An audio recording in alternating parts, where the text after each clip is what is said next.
welcome to my indigo dyeing and shibori workshop. Friend, I have been teaching this exact class all over the country for the past 6 years, and I'm so excited to finally be bringing it to you in your home, wherever you are, in this digital format. Indigo dyeing is an incredible, beautiful, and useful craft that I'm sure you're going to fall in love with just as I have.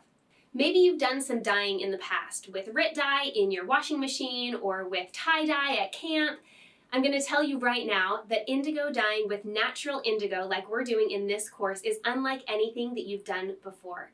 In fact, indigo dye is put in a class all by itself in the natural dye world.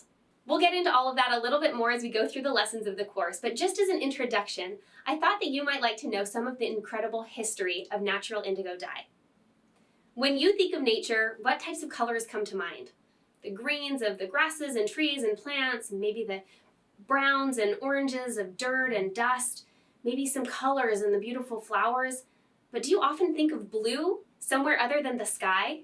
Isn't it incredible that this blue color comes naturally occurring through an incredible variety of plants that are found all the world over?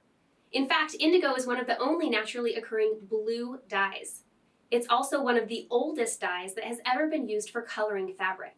Because indigo itself isn't one specific plant, in fact, the dye chemicals can be derived from many different species of plants that are found all over the world. Indigo has been used concurrently throughout history in different regions all over. It was used by the ancient Greeks and Romans. Some of the pharaohs were buried in it in their tombs. There are examples of indigo from India, Japan, Central and South America, from Africa, from Egypt. It truly spans the globe. The oldest known sample of indigo dye on fabric goes back 6,000 years. It was discovered in 2009 in an excavation in Peru. This beautiful natural indigo dye really has such an interesting history. At one point, this natural indigo dye was even considered to be more valuable than gold, which is probably why Johann von Bayer, a chemist from Germany, put a lot of effort into developing a synthetic compound that would mimic all of the characteristics of natural indigo dye. He won a Nobel Prize in 1905 for his discovery.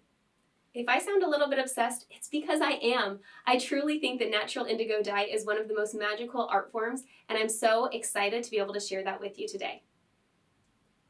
Over the next several lessons, I'm going to introduce you to the supplies and preparation that you need, how to mix your own indigo dye vat. As we wait for the dye vat to process, I'll walk you through several simple shibori folding techniques. We'll get that fabric all prepared to dip dye in your vat. I'll walk you through the steps for rinsing, drying, and then caring for your dyed fabric once the whole process is finished. I always warn my students that as soon as you get started with your indigo dyeing, you won't want to stop. Nothing in your house is going to be safe once you know this art form and skill. Luckily, you can access these videos at any time. If you miss a step or you get confused about something, feel free to hop to whatever lesson you need to re-watch and watch it as many times as you need to. Are you ready to get started? Click to the next video and I'll introduce you to all of the supplies.